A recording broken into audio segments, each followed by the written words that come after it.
하나님은 유일하신 한 분 하나님이십니다. 우리가 이 하나님을 믿고 섬기고 예배하며 또한 그 하나님을 따라 살 때에 항상 이것을 기억하고 우리가 그 하나님을 섬겨야 됩니다. 그래서 그 유일하신 한 분 하나님이신데 신명기에서 특별히 이것을 이제 강조하면서 이 불 가운데서 말씀하시는 하나님이다 이렇게 이야기를 하고 있습니다. 여기서 이제 특별히 이 우상 숭배와 관련해서 재해석하면서 이제 그 가나안 땅에 들어갔으면서 어떻게 될지에 대해서 신명기 4장 22절에서 36절까지 말씀을 전하고 있죠. 그러니까 우리가 지금까지 본 것처럼 이 말씀을 적용한다는 것은 계속 말씀은 그대로지만 상황이 계속 바뀐단 말이죠. 그러니까 그 바뀐 상황 속에서 내가 깨달아 알아야 돼. 야 이게 지금 이 상황 속에서 하나님이 이렇게 말씀에 적용해서 내가 말씀을 따라야겠구나. 이걸 이제 우리가 계속 깨달아 알아야 됩니다. 우리가 내비게이션 비유를 들었습니다만 차에서 이렇게 내비게이션을 이용해서 길을 찾아갈 때도 계속 상황이 바뀌어요. 그러니까 그 상황이 바뀌는 것에 따라서 계속 이제 길을 안내를 이제 받아야 되는 것입니다. 이 우상 숭배와 관련해서도 이게 마찬가지입니다. 그래서 지금 이게 신명기는 그래서 광야에서 이제 가나안 땅에 들어갔을 때 이 상황이 바뀌죠.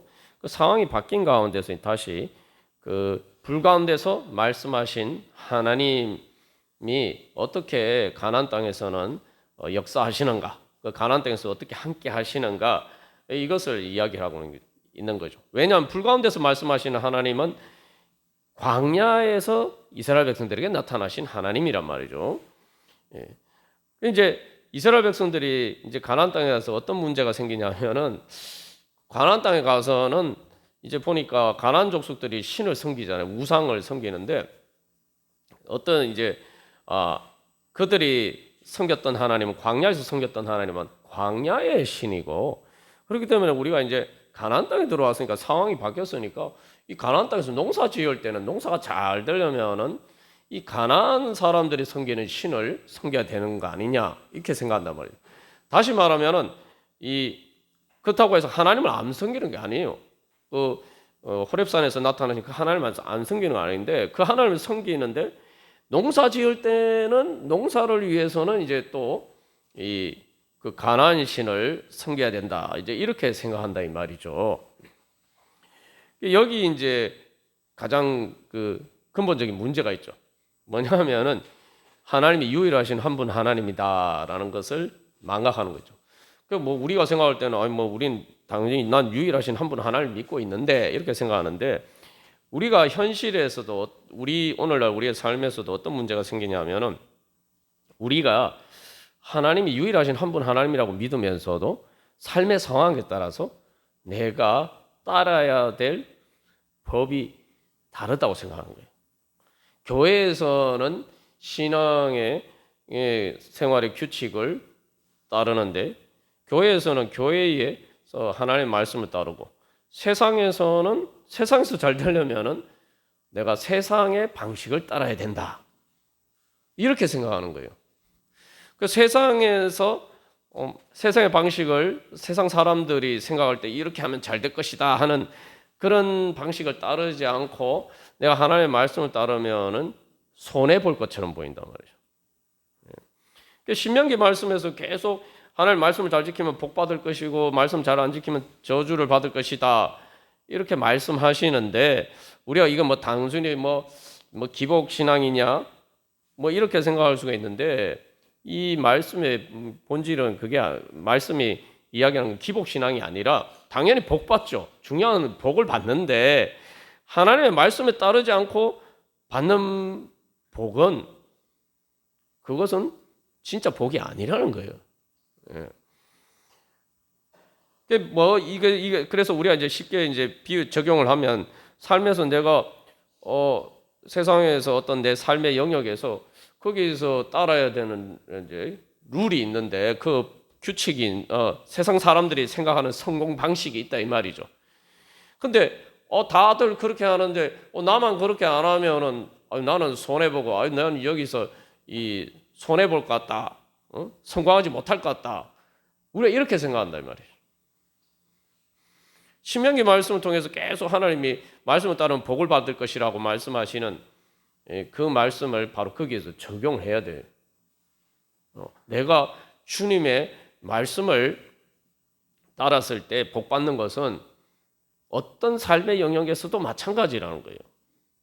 뭐 어떤 데는 하나님이 다스리시니까 하나님의 말씀을 따라야 되지만 또 어떤 영역에서는 하나님의 말씀을 따르면 오히려 손해 본다. 우리가 이렇게 생각하면 안 된다는 거죠. 내가 그 어떤 삶의 영역에서 하나님의 말씀을 따라서 손해 보는 것처럼 보이는 것처럼 생각하면은 나는 우상을 믿고 있는 거예요. 그 부분에서는 내가 우상을 믿고 있는 거예요. 우상을 섬기고 있는 거예요. 그러니까 우리가 자꾸 이제 혼동하는 것 중에는 이스라엘 백성들 우상 숭배했다 하니까 뭐 하나님을 안 섬기고 우상 숭배했다 이렇게 생각하는데 그게 아니에요. 하나님도 섬기고 우상도 섬기고 그렇게 했다 이 말이에요.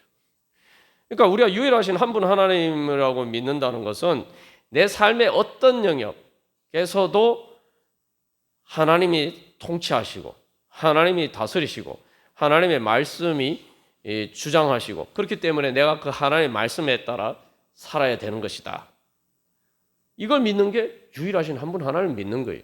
그렇지 않고 내가 뭐 어떤 부분에서는 아이고 내가 세상 사람들처럼 그렇게 살아야지 하나님 말씀대로 하다가는 나는 손해본다 이렇게 생각하면은 나는 그 부분에 있어서는 하나님을 유일하신 하나님을 난 믿는 게 아닙니다. 그래서 우리 자꾸 그런데 마치 우리 어떻게 생각하냐면 야 나는 이스라엘 백성들처럼 그렇게 우상숭배 안 하는데 뭐 이렇게 생각한다 이 말이에요. 그러나 유일하신 한 분 하나님을 믿는데 이렇게 생각합니다.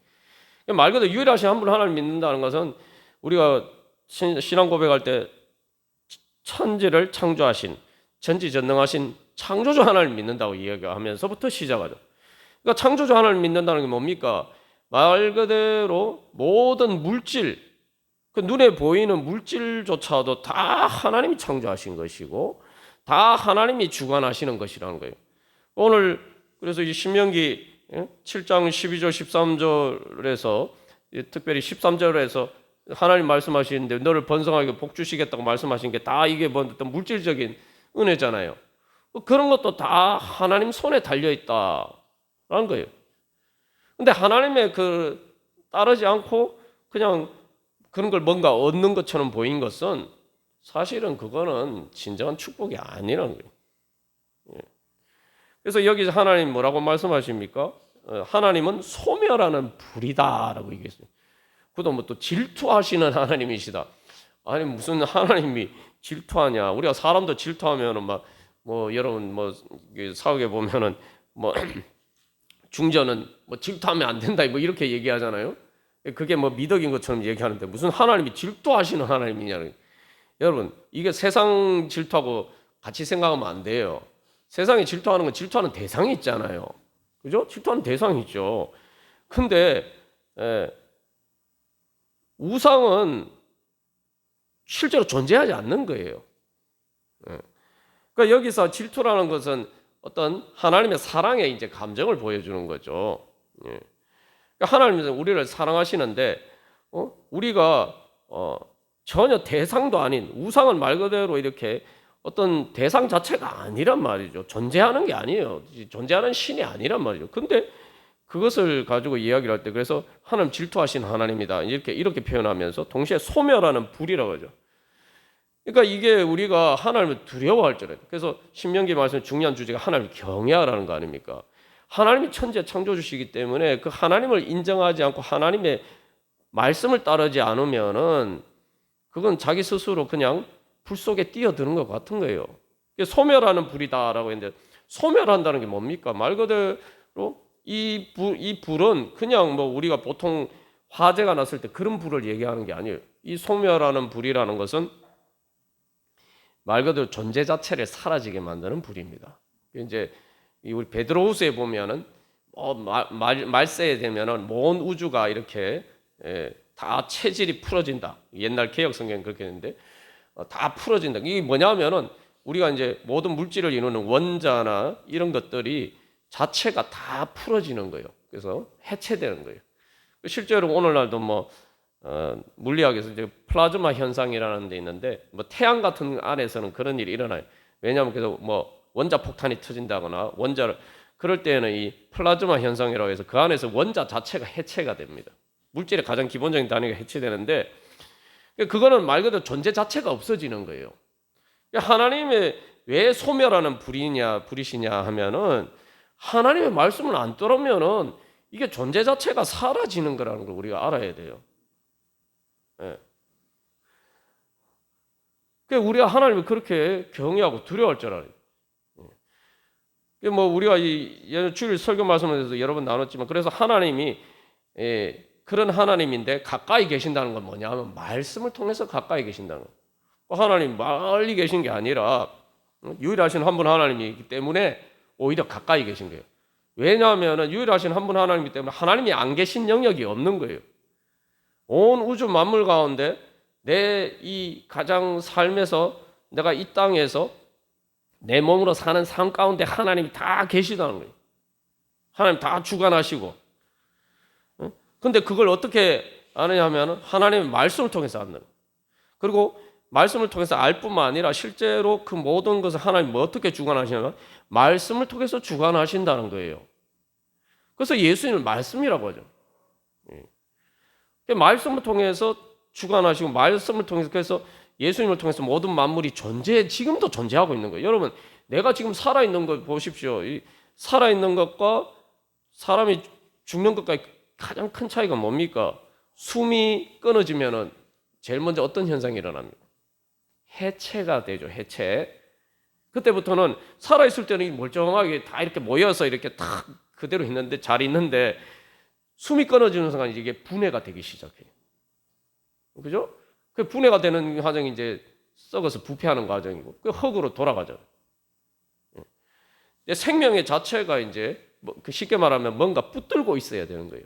생명이 있다는 거는 이 모든 것들이 흩어지지 않고 이 같이 함께 모여 있을 때 나라는 이렇게 내 몸을 이렇게 이룰 수 있도록 이게 딱 붙들고 있는 게 있어야 돼요.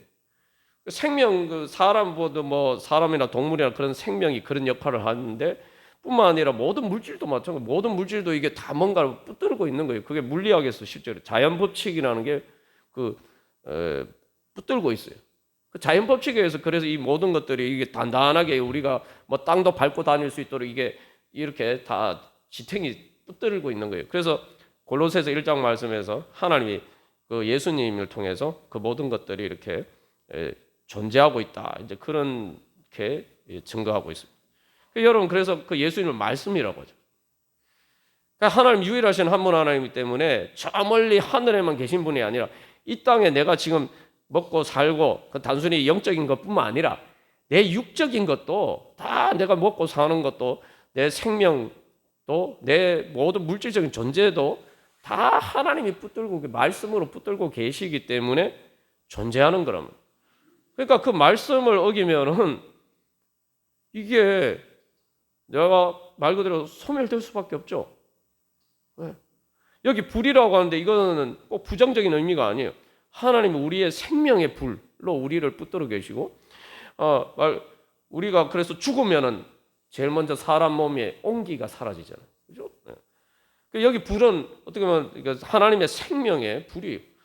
근데 하나님의 생명의 불이고 하나님의 생명의 말씀이 그걸 어기면 그냥 소멸하는 거예요. 하나님 말씀 어기면 그때부터는 그 불이 나에게 생명의 불이 아니라 나에게 소멸하는 불이 되는 거죠.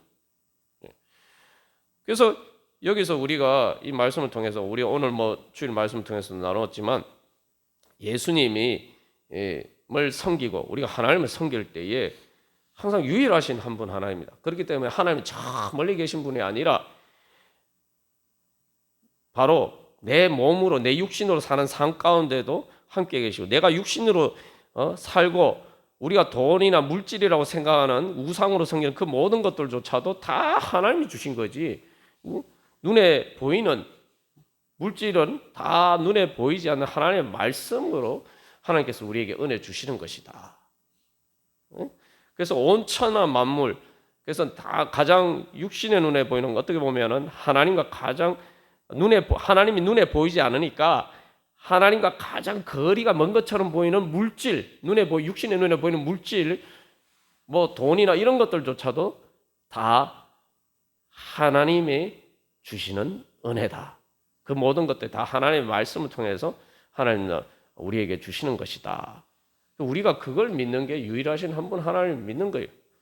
그러니까 이제는 내가 근본적으로 내가 하나님이 주시는 모든 은혜를 받기 위해서는 내가 무조건 하나님의 말씀에 따라 살고, 뭐 여기서는 하나님의 말씀을 따라 살고, 뭐 저기서는 세상 방식을 따라 살고, 그런 게 아니라 내가 하나님의 말씀을 따라 살 때, 그래서 우리가 하나님 말씀 따라 살면 하나님 우리에게 주시기로 약속하신 최종적인 구원의 완성이 뭡니까?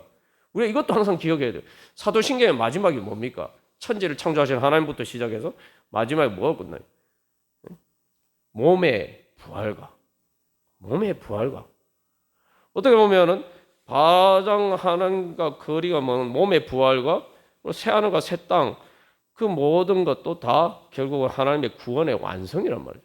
그러니까 이 신명기 말씀을 뭐 단순히 기복신앙에서 해석하는 건 잘못된 해석이고, 결국 우리가 이 모든 물질적인 것조차도 우리의 몸과 육신과 관련된 것조차도 다 하나님이 주시는 축복이고 하나님이 구원의 손 안에 있다. 우리가 그것을 기억하고 살아야 할 것입니다. 그러면은 우리가 단순히 교회에서뿐만 아니라 예배 드릴 때뿐만 아니라 우리의 삶에서 내 몸으로 살아가는 현실의 삶에서 우리 한번 경험해 봐야 돼요. 그래서 내 인간적인 눈으로는 손해 볼 것 같지만 그래 내가 하나님의 말씀을 따라 사니까 손해 보는 것 같았는데 지나고 보면은 손해를 하나도 안 본 게 없고 오히려 내가 생각하지도 못했는 기대도 하지 않았는데 하나님 오히려 더 풍성하게 채워 주신단 말이에요. 그러니까 우리가 그런 것들을 경험해 봐야 돼요. 그래야지 그러면서 그런 가운데 우리가 정말 하나님은 진짜 창조주 하나님이시고 온천한 만물을 다스리시고 주관하시는 분이구나. 그래서 이 하나님께서 바로 오늘도 그 교훈으로 또 우리에게 가르쳐 주십니다. 그래서 하나님은 멀리 계신 분이 아니라 내가 내 삶에서 언제든지 여기 특별히 너희가 회개하고 돌아오면 다시 하나님 만나 주실 거거든.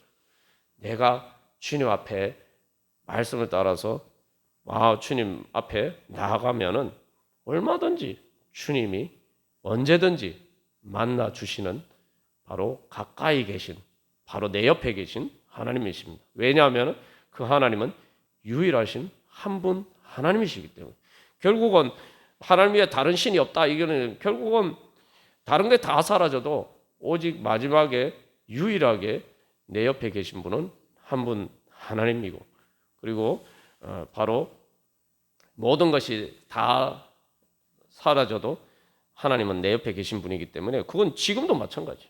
그래서 우리가 바로 그 하나님을 새롭게 만나시고 또 그 하나님과 동행하시며 하나님께서 그래서 그 하나님께서 주시는 정말 참된 축복이 무엇인지 여러분 발견하시고 그 하나님의 주시는 축복을 로 충만하시는 그런 한 해가 되시기를 간절히 소망합니다. 우리 같이 함께 기도하겠습니다.